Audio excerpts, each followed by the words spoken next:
حضرت سیدنا فاروق اعظم رضی اللہ تعالی عنہ آپ شام میں گئے، حمص کے اندر اپنے آپ کو چھپا کے اپنے خاص سپاہیوں کو بھیجا، آدمیوں کو کہا جاؤ پورے حمص شہر میں اعلان کرواؤ، جتنے غریب ہیں ان کی لسٹ بناؤ، ان کے نام میرے پاس لے کے آؤ، ان کی خفیہ مدد کی جائے۔ نہیں سمجھ آئی آپ کو؟ یہاں رمضان شریف میں 2 کلو چینی دیں تو تصویر پہلے بناتے ہیں، غریب کی عزت نیلام پہلے کرتے ہیں، تصویر پہلے بناؤ، اخبار پہ بھی لگاؤ، سوشل میڈیا پہ بھی چڑھاؤ، اور میڈیا والوں کو بھی بتاؤ کہ فلاں نواب صاحب سرکاری خرچے سے غریب لوگوں کی مدد کر رہے ہیں۔ نواب نے اپنے باپ کا مال دیا ہے، اس نے اپنی جیب سے پیسے دیے ہیں، پیسہ ہمارا، ٹیکس ہمارا، بیت المال ہمارا، ملک ہمارا، ہمارے مال کو ہمارے غریبوں پہ خرچ کر کے اس طرح اس کی عزت کو گلی گلی اور نگر نگر نیلام کیا جاتا ہے، اور اس کی غربت کا تماشا بنایا جاتا ہے، اور اس کی غربت کا مذاق اڑایا جاتا ہے۔ پھر آج کل ایک اور ٹرینڈ نکل آیا ہے جی، یہ ٹرینڈ تو ہے نا ابھی بھی، کہ جناب محفل ہو رہی ہے اور اتنی غریب بچیوں کی شادیاں کریں گے ہم جناب، سارے شرفائے شہر، وہ جو کئی لوگ ایسے بھی ہیں نا، ہم آپ کو کہیں نا جناب کہ ہمیں آپ دے مہربانی کریں، ہمارے مدرسے میں کیمروں کی ضرورت ہے، سیکورٹی خدشات ہیں، معاملات ہیں، مہربانی کرو آپ اس میں کچھ حصہ ڈال دو اور ہماری کو امداد کر دو۔ آپ کہیں گے یہ کیسے ممکن ہے، کیسے ہوگا؟ حالات بڑے پتلے ہو گئے ہیں، کیا کریں؟ کاروباری حالات بڑے عجیب ہیں۔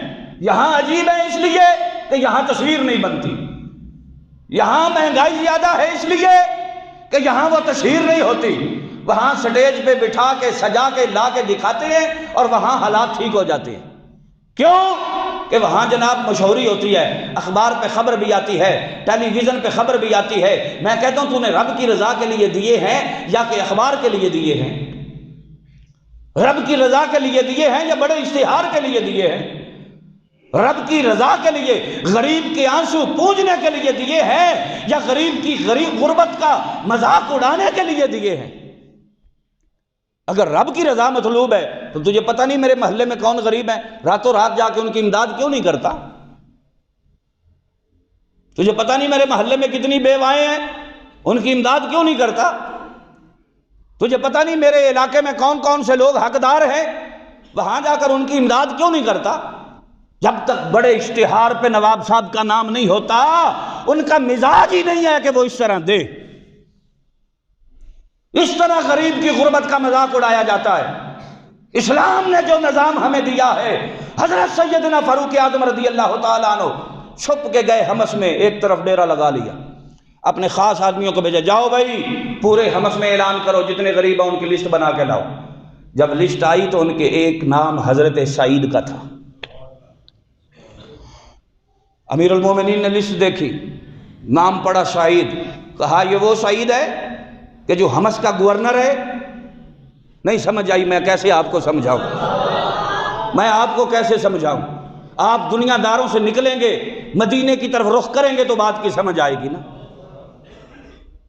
اپنے بھی ہیں خفا مجھ سے، بیگانے بھی ناخوش، کہ میں زہر حلاحل کو کہہ سکتا نہیں کند، کہتا ہوں وہی بات سمجھتا ہوں جسے حق، میں ابلائے مسجد ہوں نا تعظیم کا فرزند۔ یہ وہ ہے سعید جو حمص کا گورنر ہے؟ کہا جی جی، وہ حمص کا جو گورنر ہے اس کا نام غریبوں کی لسٹ میں آ گیا۔ کہا اس کی تفتیش کرو۔ نہیں سمجھ آئی آپ کو؟ گورنر گورنر گورنر گورنر ہے، کہا اس کی تفتیش کرو، تحقیق کرو، اپنی ISI کو بھیجو، خفیہ رپورٹ بنا کے لاؤ میرے پاس، ماجرا کیا ہے؟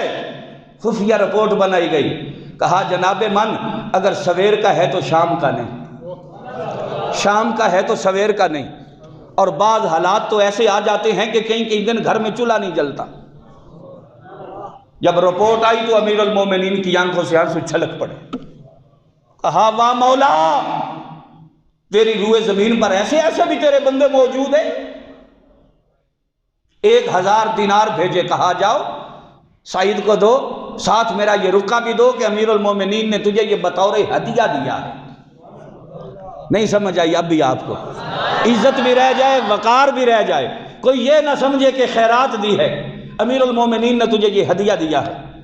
1000 دینار سامنے پڑا ہے، خط آیا، پڑھا، کہا، سلام بھیجا، بسم اللہ لکھی، سلام لکھا، پھر جناب امیر المومنین کی طرف سے یہ خط آیا، آئے سعید ہم نے یہ آپ کو ہدیہ دیا ہے، آپ اسے قبول فرما لیں۔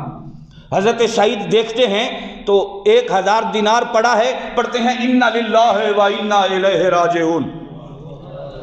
ایک دم جھٹکا لگا، بیوی نے سنا، کہنے لگی کیا ہوا؟